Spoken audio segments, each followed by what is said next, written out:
Hello everybody, Tony Watterson here again, back with another beginner's accordion lesson. Yes, I know, I've picked the wrong instrument up. Bear with me, it'll all become clear. Some of the times during my accordion lessons I'll pick the guitar up and strum along to them playing, depending on what tunes they're playing. Sometimes to keep them in rhythm, and sometimes at the end of a lesson just to have a little bit of a jam, which we all enjoy.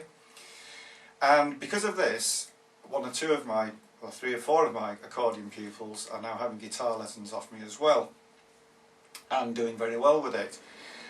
I was asked recently, how do you use the accordion as a backing instrument as opposed to playing a melody? In other words, they're saying that, okay, we've learnt chords on the guitar and we're beginning to be able to sing with the guitar, but how do you sing with the accordion? And one of the things you don't do is you don't actually play the notes that you're singing. For instance, if you had if you're singing in the midnight moonlight hour, she's walking along a lonely mile, you wouldn't play this at the same time. In the midnight moonlight hour, she's walking along a lonely mile. You'd actually play the chords to it. In the midnight moonlight hour, she's walking along a lonely mile. So that's exactly what you do on the accordion as well. Now obviously I can't teach a beginner's accordion to play chords that quickly. You actually keep the bass going as the rhythm on the accordion, and then you play the chords on the treble side. And what I've started doing with them is teaching them a basic 12-bar blues sequence in the key of C. So there are only three basic chords in it, the chords of C, F and G, or G7 if you want to add the fourth one.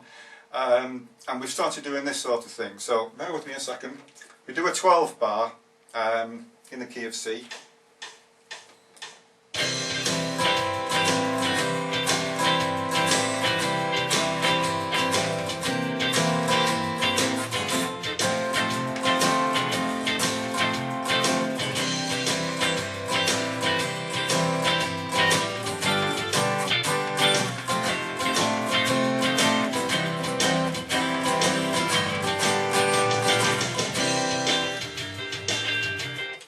So on. So then, how do you transfer that from the guitar onto the accordion? Well, if you bear with me, I'm going to swap over instruments and I will show you. Back in a sec.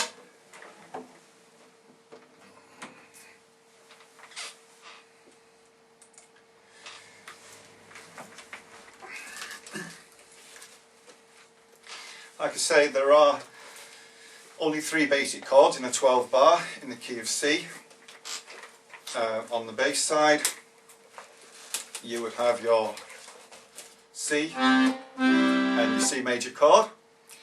You would have your F, which is one below. If you go on to my, I think it was the second lesson that I did, you've got the F and the F major, F and the F major.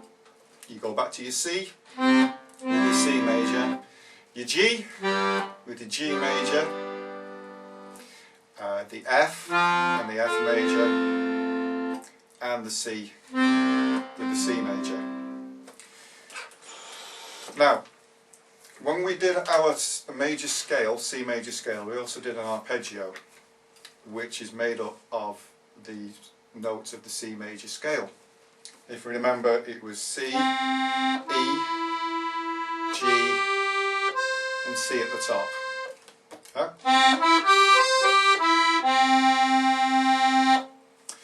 So, playing a 12 bar, all you need to do is know which notes make up the chord, which are the chord of the C major scale, or arpeggio I should say. Now there are three ways of playing the arpeggio, or three ways of playing the major chord. There's the roots position, where you play the C at the bottom, then the E, and the G. So if you play those together, you get the major chord. that's called the root position, because the C, being the root note, is at the bottom. But then we can take our C from there, take it from there and add it to the top. So instead of playing C, E, G, we can play E, G and C at the top. Still the major chord, but it's the first inversion of the major chord. There's your G. Sorry, there's your C. First inversion. There is a second inversion where you take the E from the bottom and you add it to the top there. So you have your G, your C and your E. That's the second inversion. The next one up would be your root again, because you take the G, put it to the top, C, E and G. So that's exactly the same, but just an octave higher. Now when you're doing your 12 bar, you could play all roots. So you'd play your C for 4 bars, then you play your F for 2 bars, just move the whole position up, go back to C again, then go to G, moving right up to that G there, down to the F, just down 1 tone to the F, and then all the way back down here again to the C. That works, but it's not the easiest of things to do. Best thing to do is to, instead of playing the root of C, play the first inversion. So you've got your E, your G and your C. So this time when you go from the C for 4 bars, when you go to your F, you play the root of the F, which is there.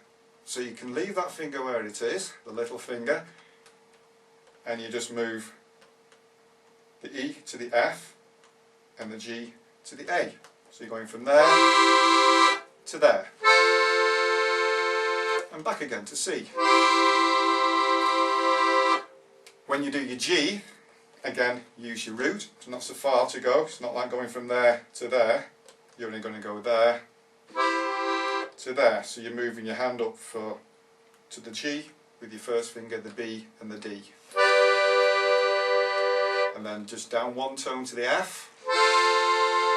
They're the roots, and then to your first inversion again of your C. Leave that one where it is and just move down from the A and the F to the G and the E. So the way you count this is you do 4 bars. This is a basic 12 bar. You do 4 bars of C, so you count 1, 2, 3, 4, 2, 2, 3, 4, 3, 2, 3, 4, 4, 2, 3, 4, F, 2, 3, 4, 2, 2, 3, 4, C, 2, 3, 4, 2, 2, 3, 4. Your root of G for 1 bar, root of F for 1 bar, C, 2, 3, 4, 2, 2, 3, 4. And that's your 12 bar in a 12 bar sequence. Of course you never played just 12 bar, you'd go round and round in circles. So if you're going to go back to the beginning again, you'd actually only play 1 bar of C, 2, 3, 4, go to your G, 2, 3, 4 and then back again.